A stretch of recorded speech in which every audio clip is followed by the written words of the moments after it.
오늘은 성찬과 선거에 앞선 은혜라는 제목으로 함께 말씀을 나누고자 합니다. 방송을 보니까는 다가오는 이번 주중간이 단풍의 절정이다라는 이야기를 들었습니다. 아침에 오면서 은행나무 얼마나 노랗게 물들어 있는지요. 자칫 주일이 아니었으면 얼마나 좋을까, 제가 이런 못된 생각을 잠깐 가졌습니다. 아주 잠깐 가졌습니다. 단풍 구경하기 위해서 멀리 갈 필요 없겠다. 가까운 오솔길, 산책길만 걸어도 깊어가는 가을 속에서 주님의 손길을 누릴 수 있겠다, 그런 생각을 했습니다. 단풍보다 아름다운 것, 모든 작은 것 속에서 하나님의 은혜를 발견하는 마음이겠죠. 헬렌 켈러를 잘 아시죠? 생후 19개월 만에 내 척수막염을 알아서 볼 수도 없고 들을 수도 없고, 그리고 말로 소통하기 어려웠던 헬렌 켈러가 세상살이를 시큰둥하게 살아가는 사람들을 향해서 그런 이야기를 남겼습니다. 나는 보지 못하는 이 현실 속에서 촉감만으로도 나뭇잎 하나하나의 섬세한 균형을 느끼려고 애를 씁니다. 봄이면 혹시 나무의 새순이라도 만져질까 싶어 나뭇가지를 쓰다듬어 보는 것이죠. 아주 운이 좋으면 한껏 노래하는 새의 행복한 전율을 저는 마음으로 느끼기도 합니다. 그러면서 헬렌 켈러는 시큰둥하게 살아가는 사람들을 향해서 그들이 인생의 어느 한 날 며칠만이라도 볼 수 없고 들을 수 없다면 보고 듣는 것이 얼마나 행복한 것인지를 다시 한번 누리게 될 것이다, 축복임을 알게 될 것이라 이야기했습니다. 저명한 신학자 아브라함 요수아 헷셀은 모든 것을 당연한 것으로 받아들이는 마음이야말로 죄의 뿌리다라는 이야기를 했습니다. 모든 게 다 당연한 거야. 내가 노력해서 얻은 거고, 내가 돈을 벌어 돈을 지급해서 내가 누리는 것이니 다 당연한 것 아니야? 그러한 마음이야말로 교만의 뿌리며 죄의 뿌리다라고 이야기를 했습니다. 어떤 아이에게 엄마 아빠로 사행시를 한번 지어봐라 그랬더니 엄마는 mother, 아빠는 father, 이렇게 이야기를 하더래요. 엄마 아빠가 너를 왜 그렇게 사랑하실까 그랬더니 그 아이 하는 말이 그러게 말입니다, 그렇게 또 이야기를 하고, 엄마 아빠가 맛있는 음식을 만들어 주셨어. 그럴 때 너는 뭐라고 이야기해야 되지? 뭐 이런 걸 다 그렇게 이야기하더라는 것입니다. 예배란 내 삶에 응당 누리고 있는 모든 것이 당연한 것 아니고 마땅한 것 아니고 하나님의 은혜입니다라는 고백의 시간이죠. 모든 것이 당연하고 내가 다 노력해서, 내가 다 돈 벌어서, 내가 다 지불해서 얻는 것이다 라는 사회의 마음에 우리가 저항하는 시간이 바로 예배의 시간입니다. 지금 삶에 누리는 것, 그 어떤 것도 당연한 것 아닙니다. 하나님의 일하심이 있기에 오늘 우리 모두가 누리는 줄로 믿습니다. 또한 삶에 어려움이 있다 할지라도 그 어려움 속에 하나님이 일하고 계심에 다시 한번 눈 뜨는 시간, 그것이 바로 우리의 예배의 시간인 것이죠. 저는 며칠 전 저희 외숙모님 중에 한 분께서 갑작스레 돌아가셔서 장례식에 다녀왔습니다. 외삼촌과 외숙모님에게는 3명의 자녀가 있었는데, 이전에, 그러니까는 제게 둘째 사촌 누나에 해당되는 그 누님께서 갑자기 교통사고로 삶을 다하게 되었습니다. 그 일로 외숙모님께서는 정신적 어려움을 경험하셨고, 그리고 외삼촌께서 올해 먼저 세상을 떠나시고, 그리고 지난 며칠 전에 외숙모님께서 심근경색으로 돌아가셨습니다. 졸지에 사랑하는 부모님을 여의고, 그리고 둘째 동생을 잃어버린 첫째 사촌 누나와 그리고 사촌 남동생을 만나면서 얼마나 마음이 황망할까 싶은 마음에 어떤 말도 할 수 없었습니다. 그러나 오히려 그들의 마음에는 어머님께서 예수님을 믿었기에 다시 부활의 새 아침 만날 것에 대한 고백이 있었고, 담담하게 그 슬픔의 시간을 받아들였습니다. 오히려 제가 수요 예배 끝나고 늦은 시간에 장례식장을 간 터라 밤 12시까지 신앙에 대해서 또 믿음에 대해서 궁금한 것들을 함께 나누었습니다. 사촌 누나의 남편 되시는 분이 연구원이신데 공대 출신이고 또 그쪽 계열의 공부를 하시다 보니까 하나님을 믿고는 싶은데, 그래서 아내를 따라 지금 교회를 다니고는 있지만 참 믿기가 쉽지는 않다, 그런 이야기를 하십니다. 과연 하나님께서 계실까? 과연 창조주가 계실까? 정말 그분이 예수 그리스도를 보내신 분일까? 등등 여러 질문을 제가 함께 받으면서 그런 생각이 결코 나쁘지 않다는 생각, 그리고 그러한 마음속에 이성이 다다를 수 없는 바로 그 지점에 하나님의 은혜가 임하기를 소원하면서 돌아왔습니다. 해밍웨이라고 하는 유명한 소설가가 있죠. 노인과 바다, 유명한데요. 노인과 바다라고 하는 이 소설의 문장은 이렇게 시작됩니다. 멕시코만의 바닷가에 조각배를 띄우고 낚시를 하며 혼자 사는 노인이 있었다. 멕시코만 그 망망대해 한편에 조각배를 띄우고 인생의 의미를 낳고자 혼자 쓸쓸히 살아가는 노인이 있었다. 유명한 노인과 바다는 이 한 문장으로 시작되어지지만 이 한 문장 안에 작가의 정신이 오롯이 담겨져 있습니다. 사람이란 드넓은 우주 공간에 쓸쓸히 내던진 존재이다. 아무도 없으며 내가 왜 이곳에 있는지 알 수 없다. 인생이란 쓸쓸한 조각배를 띄우고 그 깊이를 알 수 없는 바다 깊은 곳에 내 존재의 의미를 스스로 길어 올려야만 하는 고독한 실존적 존재다라고 말하고 있는 것이죠.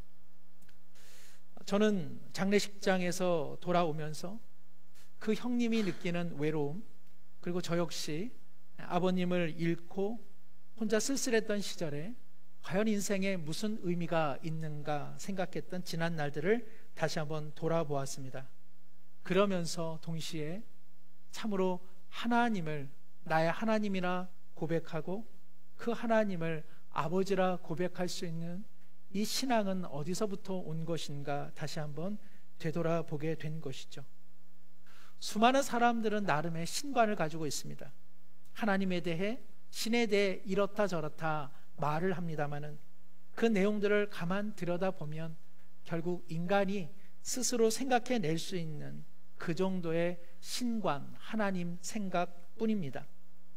하나님에 대해 사람들은 이 모양 저 모양으로 논평하기를 좋아하면서도 아무 때나 또 아무 생각 없이 신의 이름으로 맹세를 하곤 하죠. 그러나 하나님을 알 수 있는 유일한 방법은 바로 성경과 그리스도의 삶입니다. 하나님께서는 그리스도를 통하여 그리고 성경을 통하여 하나님이 누구이신지를 우리 모두에게 알려주십니다. 그리고 그 하나님은 우리가 생각하는 하나님과는 다르다는 것을 하나님은 끊임없이 우리에게 말씀하고 계시는 것이죠. 오늘 말씀 이사야가 하나님의 계시를 통하여 선포한 55장 6절에서 9절 말씀, 우리 한 목소리로 다시 한번 읽겠습니다. 너희는 여호와를 만날 만한 때에 찾으라. 가까이 계실 때에 그를 부르라. 악인은 그의 길을, 불의한 자는 그의 생각을 버리고 여호와께로 돌아오라. 그리하면 그가 긍휼히 여기시리라. 우리 하나님께로 돌아오라. 그가 너그럽게 용서하시리라. 이는 내 생각이 너희의 생각과 다르며 내 길은 너희의 길과 다름이니라. 여호와의 말씀이니라.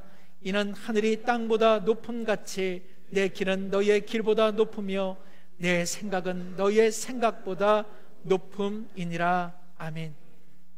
기독교 신앙을 갖는다라고 하는 것은 나로부터 그리고 나의 생각으로부터 벗어나 계시된 하나님의 말씀과 그리고 예수 그리스도의 십자가의 은혜를 받아들이는 것입니다. 이화여대 대학교를 섬기시는 장윤재 목사님을 통하여 독일의 종교개혁자 마르틴 루터에 대한 흥미로운 이야기를 듣게 되어 잠시 옮겨봅니다. 젊은 사제였던 마르틴 루터는 에르푸르트라고 하는 길을 향해 걸어가는 중 심한 벼락과 천둥을 마주하게 되었습니다. 어둠은 짙게 깔렸고 비바람이 몰아쳤고 급기야 그 벼락이 루터의 옆구리 쪽을 강타했습니다. 두려움의 루터는 예수님의 어머니의 이름을 부르며 하나님께 살려달라 외쳤습니다. 성한나여, 여기서 개처럼 죽지 않게 해주시옵소서. 살려주옵소서. 저를 살려만 주신다면 저는 평생 주의 종이 되겠나이다. 2년 뒤 24살의 젊은 나이에 마르틴 루터는 신부가 되었습니다. 첫 미사를 집전하는 날 고위 성직자들과 영주들 그리고 아버지가 참석하였습니다. 아버지는 자식이 수도원의 사제가 된다 하여 연을 끊은 상태였지만 아들의 첫 미사이었기에 참여했던 것이죠. 바짝 긴장한 루터는 이제 떡을 들고 기도했습니다. 하나님께서 인간의 본질적 존엄성을 회복시켜 주시기를. 그런데 그 말을 심하게 버벅거렸습니다. 이어서 잔을 들고 다시 기도했습니다. 물과 포도주의 신비를 통하여 그리스도의 신성에 그 말을 하던 중 결국 루터는 포도주를 엎고 말았습니다. 하얀색 천 위에 선홍빛 포도주가 선명하게 빛날 때에 많은 사람들이 수군거리기 시작했습니다. 왜냐하면 가톨릭 전통에서는 사제 같은 포도주 잔에 기도한 이후에는 그 포도주는 그야말로 그리스도의 보혈로 변한다고 믿었기 때문에 그렇죠. 사제가 포도주를 흘려 그리스도의 피를 흘린 것 되었기 때문에 그 아버지는 미사가 끝난 이후 루터를 향해 첫 미사라 하더니 꼴 좋다. 너 같은 것이 무슨 사제를 하더냐. 내가 너를 법학부에 진학시키기 위하여 30년 동안 광부로 일했는데 모든 것이 헛됐구나 이야기를 합니다. 루터는 실패감을 안고 수도원 독방에 처박혀 울었습니다. 조롱하는 사탄이 그에게 말했습니다. 너 같은 것이 하나님을 믿는다고, 너 같은 것이 하나님의 사제가 되겠다고. 닥쳐, 거짓말하는 사단아, 내게서 멀어져라 라고 이야기했지만 루터는 끊임없는 공포와 두려움에 사로잡혔습니다. 그때 지도신부가 루터를 향해 찾아왔습니다. 저는 선하지 않습니다. 저는 실패했습니다. 저는 회개합니다. 그러나 하나님이 두렵기만 합니다. 지도신부가 루터에게 이야기합니다. 루터야, 너는 하나님께 왜 이토록 화를 내는 것이냐? 너의 문제는 하나님이 너에게 화를 내는 것이 아니라 너가 하나님에게 화를 내고 있는 것이다. 급소를 찔린 루터가 말합니다. 신부님, 하나님이 안 계시면 좋겠어요. 하나님이 안 계시면 좋겠어요. 하나님은 우리를 죄인으로 태어나게 하시고 평생토록 그 죄를 탓하게 하시죠. 그리고는 심판하신다는 이유로 우리 모두를 지옥불로 위협하시는 분 아닙니까? 저는 하나님이 안 계시면 좋겠어요. 그때 지도신부가 묻습니다. 루터야, 너는 어떠한 하나님을 찾고 있느냐? 자비의 하나님입니다.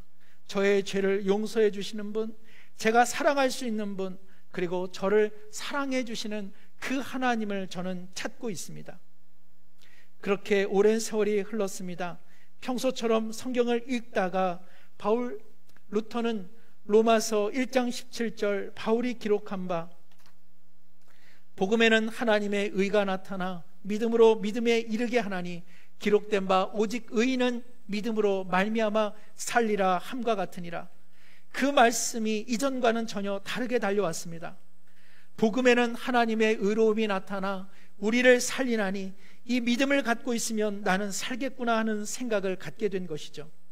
사랑하는 성도 여러분, 하나님의 정의로움은 무엇입니까? 우리가 의롭다라고 말할 때 우리의 의로움은 무엇입니까? 우리는 잘못한 자에게 법을 적용하여 그를 심판하는 것이 의로운 것이라 이야기합니다. 그러나 하나님의 의로우심은 전혀 다릅니다.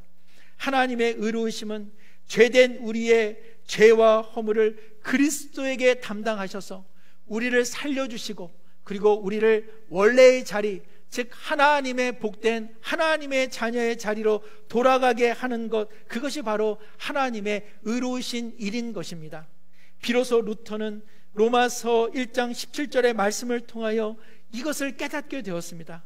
하나님의 의로우심은 심판에 있는 것이 아니라 하나님의 의로우심은 자기 아들을 내어주신 사랑에 있다는 것을 깨달아 1517년 그 유명한 종교개혁의 기수가 되게 된 것입니다. 사랑하는 성도 여러분, 하나님의 정의는 심판이 아닙니다. 하나님의 의로우심은 우리를 살리시는 그리스도의 십자가인 것을 믿으시기를 바랍니다. 사진을 하나 보여드리고자 하는데요, 이 사진은 1990년 우주선 보이저 1호가 태양계에서 600억 킬로미터 떨어진 거리에서 촬영한 지구의 모습입니다. 영하 200도의 환경에서 기적과 같이 보이저 1호가 그 촬영기를 뒤로 돌려 찍은 사진인데요, 지구와 해왕성의 거리가 통상 45km라고 합니다. 45억 킬로미터. 얼마나 먼지 제가 발음도 힘듭니다. 그런데요, 600억 킬로미터 떨어진 곳에서 촬영을 한 것이죠. 이 사진은 나사의 책임자였던 천문학자 칼 세이건이 촬영을 요청했고 여러 가지 논쟁 끝에 보이저 1호가 촬영하여 보내온 사진입니다. 칼 세이건은 이 지구의 사진을 창백한 푸른 점이라고 이렇게 명명하였죠. 그러면서 칼 세이건이 내가 그토록 보이저 1호를 통하여 이 사진을 찍고자 했던 이유는 바로 여기에 있습니다. 여러분, 우리가 사는 저 점이 우리가 살고 있는 이 세상의 전부입니다. 당신이 알고 당신이 들어본 세상에 존재했던 모든 사람들은 바로 저 작은 점에서 일생을 살았고 살고 있으며 살아갈 것입니다. 적어도 가까운 미래에 인류가 이주할 수 있는 행성은 그 어디에도 없습니다. 잠깐 방문할 수 있는 행성은 있겠지만 정착할 수 있는 곳은 그 어디에도 없습니다. 우리를 구하기 위해 다른 곳에서 도움이 올 것이라는 우주적 신호는 그 어디에도 없습니다. 좋든 싫든 우리 모두는 당분간 이 지구에서 삶을 살아가야만 할 것입니다. 우리 모두는 이 한 점의 점에서 서로를 배려하고 그리고 우리 모두의 유일한 삶의 터전인 저 창백하고 푸른 점을 아끼고 보존해야만 합니다. 성도 여러분, 그럼에도 불구하고 우리는 쓸쓸히 우주의 망망대해에 물끄러미 내던져진 존재 아닌 것을 기억하셔야만 합니다. 끝도 없고 알 수도 없는 우주와 세상 속에서 그러나 하나님께서는 우리를 자신의 손으로 빚으시고 그리스도 예수 안에서 하나님의 사랑받는 원복의 자녀로 우리를 회복시켜 주셨기 때문에 그렇습니다. 하나님은 정의로우시며 하나님은 심판하시는 분이십니다. 그러나 하나님께서는 사랑이시며 은혜이시며 노하기를 더디하시며 인자와 자비가 풍부한 하나님이십니다. 하나님은 자신의 정의를 심판으로 나타내지 않고 그리스도의 사랑으로 나타내 주셨습니다. 사랑하는 성도 여러분, 하나님을 두려워하지 마십시오. 인생에 대해 쓸쓸하고 고독한 존재라 외치지 마십시오. 인생의 의미를 스스로 발견하지 마십시오. 그리스도를 바라보십시오. 그리스도 안에 하나님의 사랑과 하나님의 은혜가 있기 때문에 그렇습니다. 오늘 우리는 설교 이후에 성찬식과 그리고 오후에는 교회의 직분자를 선출하는 시간을 갖습니다. 우리는 성찬의 시간을 통하여 우리 인생이 결코 쓸쓸하지 않으며 창조주 하나님께서 그리스도를 통하여 우리의 구원자가 되시며 우리의 아버지가 되심을 다시 한번 경험하게 될 것입니다. 교회의 직분자를 뽑는 일도 그러합니다. 우리 모두는 영원한 천국을 소망하는 영가족임을 다시 한번 상기하고 그리고 기억하는 감사의 자리가 되기를 원합니다. 이제 말씀을 마치며 성찬식과 직분자를 선출할 때 하나님 아버지, 이 얼마나 복된 시간이며 이 얼마나 하나님께서 우리를 사랑하시며 이 얼마나 그리스도의 은총 안에 우리가 한 가족 된 것임을 다시 한번 고백하고 누리는 풍성한 시간 되기를 소망합니다. 기도하겠습니다. 하나님은 인자하시며 은혜로우시며 노하기를 더디하시며 긍휼과 자비로 우리 인생을 이끌어 가시나니 오늘도 십자가의 귀하고 복된 은혜를 누리며 살아가게 하여 주옵소서. 우리 인생은 우주 벌판 어느 한 작은 구석에 쓸쓸히 내던진 존재가 아니라 하나님께서 사랑하시며 자신의 아들을 내어주시기까지 회복시켜 주신 은혜의 사람임을 다시 한번 고백하게 하여 주옵시고, 성찬식을 통하여 직분자를 뽑는 선거의 시간을 통하여 우리 모두 그리스도의 몸에 매여 있는 아름다운 연합의 시간이 되게 하여 주옵소서. 예수님의 이름으로 기도드리옵나이다. 아멘.